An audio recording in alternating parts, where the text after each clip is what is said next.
জঙ্গলের পাশে ছিল ছোট্ট একটি গ্রাম। সেই গ্রামে থাকতো এক কুঁজো বুড়ি। কুঁজো বুড়ি সুখে শান্তিতে দিনগুলো কাটছিল। কুঁজো বুড়ির ছিল দুটো হাঁস।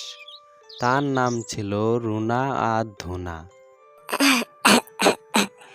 অনেক তো সকাল হয়ে এলো, যাই হাঁস দুটোকে ছেড়ে দিয়ে আসি নদীর ধারে।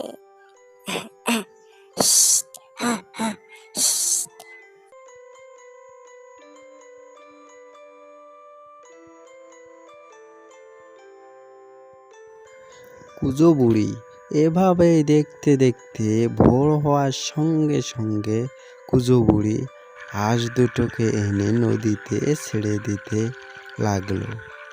এভাবেই কিছুদিন ধীরে ধীরে কেটে যাচ্ছিল কুঁজো বুড়ির।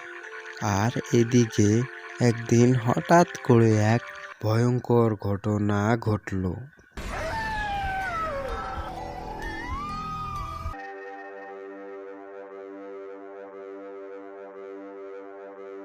আরে আরে, নদীতেও দুটো কি দেখা যাচ্ছে? মনে হচ্ছে তো হাঁস। দেখে তো মনে হচ্ছে নাদুস নুদুস হাঁস। যেভাবেই হোক হাঁস দুটোকে ধরে আমার খেতেই হবে। কি করি আইডিয়া, একটা বুদ্ধি পেয়েছি।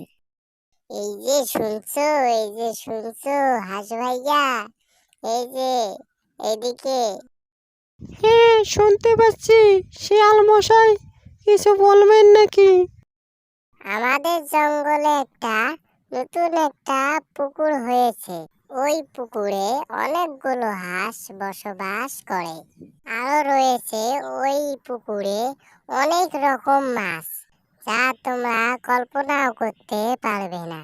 তোমরা কি যাবে ওই পুকুর পাড়ে?